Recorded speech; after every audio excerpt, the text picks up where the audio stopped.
Hello friends, welcome to the new episode of my channel. আমি অরিত্র। এখন এই ভিডিওর মধ্যে আমরা কথা বলবো হচ্ছে শাকিব খানের তাণ্ডব বলে ছবিটা নিয়ে, যে ছবিটা ডিরেক্ট করেছেন রায়ান রাফি এবং ছবিতে জয়া আহসানও রয়েছেন, এছাড়া আরো সাপোর্টিং অ্যাক্টার্স রয়েছেন। তো এই ছবিটা বেসিক্যালি একটা হস্টেজ থ্রিলার, জনরা হচ্ছে এটা হস্টেজ থ্রিলার। এবার দেখুন, শাকিব খান রিসেন্টলি নিজের কেরিয়ার একদম একটা 2.0 ভার্সনে যাচ্ছেন। উনি নিজেকে একটা পুরো রিইনভেন্ট করেছেন কাইন্ড অফ। ওনার সিনেমার প্রোডাকশন কোয়ালিটি থেকে শুরু করে সবকিছু চেঞ্জ হয়েছে আর কি। তুফান হোক, বরবাদ হোক, আর এই ছবিটার ক্ষেত্রেও হোক। বাট আমি পার্টিকুলারলি যদি রিসেন্ট কিছু ছবি তার দেখেছি, তো সেটা রিভিউও করেছে। আমি বলবো আমার এই ছবিটা সব থেকে বেস্ট লেগেছে আর কি। তুফান তো আমার ভালো লাগেনি, আপনার প্রত্যেকেই জানেন। আমি সেই সময় রিভিউ করেছিলাম, প্রচুর কন্ট্রোভার্সিও হয়েছিল। বরবাদ কিছুর দিকে ডেফিনেটলি ভালো ছিল, প্রোডাকশন ভ্যালু ইত্যাদি। পারফরমেন্সের দিক থেকে প্রত্যেকটার মধ্যেই পারফরমেন্স শাকিব খানের খুবই ভালো ছিল।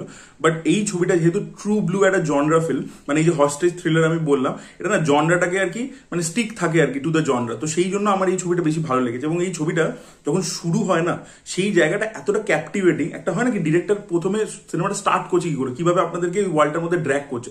তো যেভাবে প্রথম সিনটা দিয়ে শুরু করে, যে শাকিব খান একটা রুমের মধ্যে বসে আছে, খবর দেখছে, এবং তারপরে আমরা দেখতে পাচ্ছি একটা লোক ডুগডুগি বাজিয়ে বাঁদরের খেলা দেখাচ্ছে, এবং একটা বাস আসছে, বিভিন্ন লোক সেখানে উঠছে, এবং তার পিছনে যে মিউজিকটা, যে র্যাপ সংটা, সেটার সাথে যে পুরো জিনিসটা, যে সেট আপটা, অন্যদিকে যে স্টুডিওটা ওরা পরবর্তীতে হাইজ্যাক করে, এটা তো কোনো স্পয়লার নয়, আপনার ট্রেলার টিজারে দেখেছেন, আর বাংলাদেশ থেকে যারা দেখছেন তারা তো ছবিটাই দেখে ফেলেছেন। তো সেই যে পুরো জিনিসটাকে প্যারালালি এত সুন্দর করে বিল্ড আপ করেছে, ওই জায়গায় স্টেজিংটা খুব সুন্দর হয়েছে। এবং গোটা ছবি জুড়ে স্টেজিং কিন্তু খুবই ভালো, মানে ওয়ান টেক শটস, যেরকম রায়ান রাফির খুব পছন্দ ওয়ান টেক, তুফানেও ছিল, তার আগের অন্য ছবিতেও সে ব্যবহার করেছে। এখানে স্টুডিওর মধ্যে কিছু ওয়ান টেক সিকোয়েন্সেস রয়েছে পুরো জিনিসটাকে, পুরো এনভায়রনমেন্টটাকে এস্টাবলিশ করার জন্য, সেটা আমার খুবই ভালো লেগেছে। তো মেকিং এই ছবিটার একদম টু দ্য পয়েন্ট, দারুণ, মানে পলিশটা আর কি, খুব ভালো লেগেছে।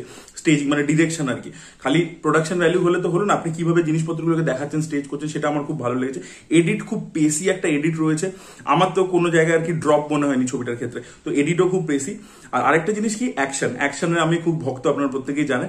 এখানে অ্যাকশন সিকোয়েন্সেস গুলো আমার চরম লেগেছে। স্পেশালি স্টুডিওর মধ্যে একটা বাথরুমের মধ্যে ফাইট আছে, ওই সিকোয়েন্সটাতে যা অ্যাকশন কোরিওগ্রাফি আর যা শাকিব খান যেভাবে ওটাকে পারফর্ম করেছে, দেখবার মতো।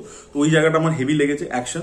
এবং জেলের মধ্যে যে অ্যাকশনটা আছে, যেটা ওরা আলাদা করে কিছু ঝলক আর কি সব ছেড়েছিল আর কি, যখন রিলিজ করছিল ছবিটা, আলাদা করে জেলের সিকোয়েন্সটা। তো সেই সিকোয়েন্সটাও, সেটার মধ্যে যে অ্যাকশনটা রয়েছে, যে ফাইটটা রয়েছে, সেটাও আমার বেশ ভালো লেগেছে। তো অ্যাকশন কোরিওগ্রাফি অল্প রয়েছে এরকম নয়, আপনারা যদি বরবাদে দেখেন প্রচুর এই গোলাগুলি চালাচ্ছে, ইম্প্যাক্ট কম। বাট এখানে অ্যাকশন অল্প রয়েছে, বাট তার ইম্প্যাক্ট অনেক অনেক বেশি। তো অ্যাকশন সিকোয়েন্সের কোরিওগ্রাফিও খুব ভালো। তো ওভারঅল যে মেকিং ইত্যাদি, সেগুলো খুবই ভালো হয়েছে। এবার চলে আসি পারফরমেন্সে। তো দেখুন, এখানে আমার সবচেয়ে ভালো, এই ছবিটা যদি কেউ টেনে নিয়ে গিয়ে থাকে, সেটা হচ্ছে শাকিব খান। শাকিব খানের পারফরমেন্স দুর্দান্ত। এখানে তার দুটো শেড আমরা দেখতে পাই। প্রথমে ইনিশিয়ালি তার যে গলার ভয়েস, যেভাবে সে মডিউলেট করেছে, যে পারফরমেন্সটা দিচ্ছে, একটা ম্যাডনেস নিয়ে এসে নিজের পারফরমেন্সের মধ্যে, সেটা দেখবার মতো। এবং তার সাথে পাস্টে যখন সিকোয়েন্সেস গুলো আমরা দেখতে পাচ্ছি, যেটা ফ্ল্যাশব্যাক পোর্শন রয়েছে, সেখানে যে ওর ইমোশনটা, যে চাকরি পাচ্ছে না, ফ্রাস্ট্রেশন, মিথ্যে কথা বলছে নিজের গার্লফ্রেন্ডকে, সেই যে পোর্শনস গুলো আমরা দেখতে পাই, সেখানে ইমোশনটা সুন্দর ওয়ার্ক করেছে। এবং আমি আগেও বলেছি যে শাকিব খান কিন্তু ইমোশনাল সিনে খুব দারুণ পারফরমেন্স দিতে পারে। শাকিব খানের আমার কমেডিটা একটু লাউড লাগে, বাট এখানে একদম যেহেতু ড্রামাটিক জোনের মধ্যে ছিল পুরো ব্যাপারটা, তো ইমোশনাল সিনস এবং তার সাথে অ্যাকশনে তো বললামই আগে, ভালোই করেছে। এবং তার সাথে এই যে একটা ম্যাডনেস, যে একটা ক্যারেক্টার, এবং লুকটাও যেভাবে আর কি রাফি ডিজাইন করেছে, সবকিছু মিলিয়ে শাকিব খান এই ছবির ডেফিনেটলি হাইলাইট। জয় আহসানের কাজও আমার ভালো। আর এখানে FS9 পুলিশ অফিসার রয়েছে, তাকে আমার মনে হয় যে, দেখুন বাকি যে সাপোর্টিং অ্যাক্টার্স আছে না, তাদেরকে খুব যে একটা ইউটিলাইজ করতে পেরেছে সেটা বলবো না, তাদের যে পারফরমেন্স খুব ভালো সেটা আমার মনে হয়নি। আর FS9 এরও না চরিত্রটা সেরকম ভাবে যে খুব স্পেস পেয়েছে, খুব কিছু করার ছিল, তা বলতে পারবো না। তো সাপোর্টিং অ্যাক্টার্সরা মোস্টলি আর কি খুব মানে বড় বড় সাপোর্টিং অ্যাক্টার্সদের নেওয়া হয়েছে, বাট তারা যে প্রচন্ড খুব ভালো আপ টু দ্য মার্ক দারুণ একটা পারফরমেন্স দিয়ে দিয়েছে, স্ট্যান্ড আউট করার মতো, সেটা নয়। এই ছবির হাইলাইট যদি কেউ হয়ে থাকে, সেটা শাকিব খান, এবং তারপরে যদি কেউ হয়ে থাকে, সেটা হচ্ছে জয়া আহসান। আর ছবিটা যে সামাজিক বিষয়বস্তুটাকে তুলে ধরে, সেইটা আমার খুব ভালো লেগেছে।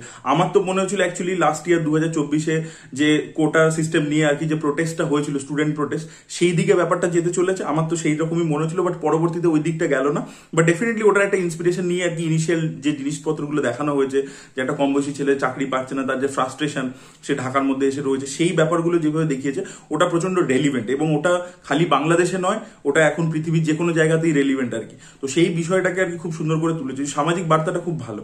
তো এই জিনিসপত্রগুলো আমার এই ছবিটার ক্ষেত্রে খুবই ভালো লেগেছে। এমনিতে আমি বললাম যে শাকিব খানের রিসেন্ট পাস্টে যে কটা ছবি রয়েছে, তার থেকে আমি তাণ্ডবকে অনেক বেশি এগিয়ে রাখবো। খুবই টেকনিক্যালি পলিশড একটা ছবি, রায়ান রাফির ডিরেকশনও খুব ভালো, শাকিব খানের পারফরমেন্স, র্যাপ মিউজিক, অ্যাকশন, সবকিছু মিলিয়ে, সিনেমাটোগ্রাফি, সবকিছু মিলিয়ে ছবিটা বেশ ভালো একটা ছবি হয়েছে। এবার ছবিটা খারাপ দিক কি, সব থেকে প্রথম কথা হচ্ছে যে ছবিটার মধ্যে আননেসেসারি দুটো ক্যামিও রাখা হয়েছে। এবার ওই ক্যামিওগুলোতে যে পারফরমেন্স বা যে অ্যাক্টার্সদের প্রেজেন্টেশন সেটা খুবই ভালো। ঠিক আছে, আপনারা প্রত্যেকে এতদিনে জেনেই গেছেন, ওরা ইভেন ট্রেলার লেভেলেও রিভিল করে দিয়েছে যে নিশো রয়েছে এবং সিয়াম আহমেদ রয়েছে। কিন্তু ওইটা ওদের যে ক্যামিওগুলো করানো হয়েছে ওদের প্লট অ্যাকচুয়ালি ডাইলুট হয়ে গেছে। মানে নিশোর ক্যামিওটা প্রথম কথা ঝাপা, পুষ্পার মতো কস্টিউম পরে আছে, রোলেক্সের মতো প্রেজেন্টেশন, ওটা না মানে একটা জোর করে জাস্ট করা হয়েছে। ওই ক্যারেক্টারটাকে আমরা সুরঙ্গতে যেভাবে দেখতে পেয়েছিলাম এই ওয়ার্ল্ডের মধ্যে ক্যারেক্টারটা ফিটই করে না, তো ওটা একটা অ্যাডিশনাল জোর করে করা হয়েছে। সেকেন্ড হচ্ছে সিয়ামের ক্যারেক্টারটাকে দিয়ে যে জিনিসটা দেখানো হলো সেই দিকে না গিয়ে বরং এই যে ক্যারেক্টারটা যেটা শাকিব খানকে দেখাচ্ছিল প্রথমে ইনিশিয়ালি, সেই ক্যারেক্টারটারই পুরো স্টোরিটাকে ভালো করে দেখিয়ে বিল্ড করে ওই দিকগুলোকে দেখালে অনেক বেটার হতো। সিয়ামকে নিয়ে এসে ওই ব্যাপারটা না মনে হয় ডাইলিউট হয়ে গেল আর কি। মানে আমি এই ক্যারেক্টারটার ইমোশনাল গল্প, এর স্টোরি, গার্লফ্রেন্ড সুইসাইড করে নিয়েছে সেইগুলো দেখছিলাম, একটা ইমোশনাল কানেকশন হচ্ছিল, সেখান থেকে হুট করে বেরিয়ে একটা পুরো অন্য অফ ট্র্যাক চলে গেল গল্পটা। তো ওই ক্যামিওটাও আমার আননেসেসারি মনে হচ্ছে। বাট সেখানে একটাতে প্রেজেন্টেশন ডেফিনেটলি দেখতে একটা মাসি প্রেজেন্টেশন দেওয়া হয়েছে, সেটা ভালো লাগে, স্ট্যান্ডঅ্যালোন হিসেবে ভালো। But in the context of the story these are not working. দুটো ক্যামিওই আমার বেকার লেগেছে, মানে জোর করে ঢোকানো হয়েছে, ফোর্স ফিট। সেকেন্ড হচ্ছে কি যে আমি বললাম যে ওই বিষয়টাকে আরো ভালো করে দেখানো যেতে পারতো, আরো ডিপে ঢুকে আরো পলিটিক্যাল জিনিসপত্র দেখানো যেতে পারতো, সেই দিকে ডিরেক্টর যায়নি। ওই ক্যামিও জিনিসপত্র ঢোকাতে গিয়ে মাস একটা মুভমেন্ট ক্রিয়েট করতে গিয়ে সেটাতে আর কি ওয়েস্ট করে দিয়েছে, এটা আমার একটা জিনিস মনে হচ্ছে। সেকেন্ড হচ্ছে যে লাস্টে যে টুইস্ট ইত্যাদি রয়েছে, দেখুন প্রথম কথা এই ছবিটা হেভিলি ইন্সপায়ার্ড হচ্ছে একটা কোরিয়ান ফিল্মের থেকে, যেটা নাম হচ্ছে নেগোসিয়েশন। এবার এই নেগোসিয়েশনটা পরবর্তীকালে তেলেগুতে অফিসিয়ালি রিমেক হয়েছিল, সত্যদেব করেছিল, যেটা নাম ছিল হচ্ছে গোডসে বলে। তো সেই ছবিটার থেকে হিউজ ইন্সপিরেশন নেয়, তার সাথে অজিত কুমারের থুনিভূত থেকে ইন্সপিরেশন নেয়, কিছুটা রবি তেজার খিলাড়ি থেকে ইন্সপিরেশন নেয়। তো এই বিভিন্ন ইন্সপিরেশন আপনি দেখতে পাবেন, বাট প্রেজেন্টেশন এমনি ভালো আছে। বাট এই যে শাকিব খানের ক্যারেক্টারটাকে যেরকম আর কি ওই অজিত কুমারের মতো করবার চেষ্টা করা হচ্ছে থুনিভু, ওইটা মানে থুনিভু ইটসেলফ খুব একটা মানে আন্ডার পারফর্ম করা ছবি আর কি। ঠিক আছে, যখনই আপনি এই গল্পের বাইরে গিয়ে একটা অন্য নায়ককে নিয়ে আসছেন তখন আর কি ওটা ওই ওয়ার্ল্ডে মানে আপনার মনে হবে যে কেন এই এত কিছু করতে গেল। তো সেইটা জাস্টিফিকেশন লাস্টে হুট করে একটা দেওয়ার চেষ্টা করা হয়েছে, বাট ওটা না ঠিক ফিট ইন করছে না। মানে ওই শেষে মানে ছবিটা শুরু হয়, শুরুর দিকটা যতটা ভালো ছবিটা, সেখানে ড্রামাটা যত সুন্দর, শাকিব খান এক একজনের সাথে কথা বলছে, সেখান থেকে ফ্ল্যাশব্যাকে যাচ্ছে, আমরা দেখতে পাচ্ছি, আবার প্রেজেন্টে আসছে, সেখানটা যতটা ভালো, ছবিটা শেষের দিকে না এত মনে হয় যেন হুটহাট করে র্যাপ আপ করে গেল এবং আননেসেসারি দরকার নেই তাও টুইস্ট মারছে, সেরকম আর কি একটা দিকে। তো শেষের দিকটা আমার একটু মনে হচ্ছে ছবিটার ক্ষেত্রে একটু ঘেটে গেছে। যদি খালি সিঙ্গেল জনরাতেই স্টিক থাকতো, এই unnecessary twist, cameo, universe set up করা, ঠিক আছে, ওই জিনিসপত্রগুলো করতে গিয়ে যাওয়া বা শাকিব খানের ক্যারেক্টারটাকে নিয়ে যে টুইস্টটা দেওয়া, ওগুলো দিয়ে না মানে আজকাল লোকে খাচ্ছে ওই জন্যই করেছে, বাট আলটিমেটলি গল্পটাকে কিছু সার্ভিস করতে পারলো না, ওই জায়গাটা আমার দুর্বল মনে হয়েছে।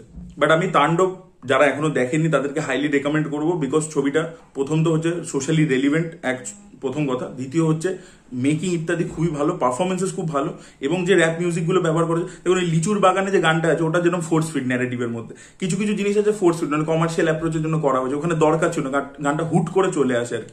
তো ওই জিনিসপত্রগুলো বাজে, বাট যেগুলো মানে ট্রু টু দ্য স্টোরি, মানে ধরুন র্যাপ সং, ঠিক আছে, তারপরে লাস্টে একটা শাকিব খানের স্পিচে যে গাড়ির উপর উঠে যায়, যেটা দেখবেন ট্রেলারেও রেখেছিল শর্টটা, ওই জায়গাগুলোতে ওখানে যে বক্তব্যগুলো খুব ইম্পর্টেন্ট, রেলিভেন্ট, আমি যেটা বারবার বলছি, তার সাথে পারফরমেন্সেস, মেকিং, মিউজিক সবকিছু মিলিয়ে বা এডিট, খুব বেশি একটা এডিট হয়েছে, সবকিছু মিলিয়ে তাণ্ডব কিন্তু বেশ ভালো একটা ছবি হয়েছে। কিন্তু ডেফিনেটলি ছবিটার মধ্যে কিছু খামতি আছে, কিছু জিনিস এই বাজারকে মাথায় রেখে যেগুলো করা হয়েছে, ফোর্স ফিট ক্যামিওস, ফোর্স ফিট এই যে গান, এই জিনিসপত্রগুলো একটু মানে ছবিটাকে ডাইলুট করে দিয়েছে। যদি একদম ট্রু ব্লু জনরা ফিল্ম হতো মানে 100%, তাহলে it would have been a very very good film আর কি।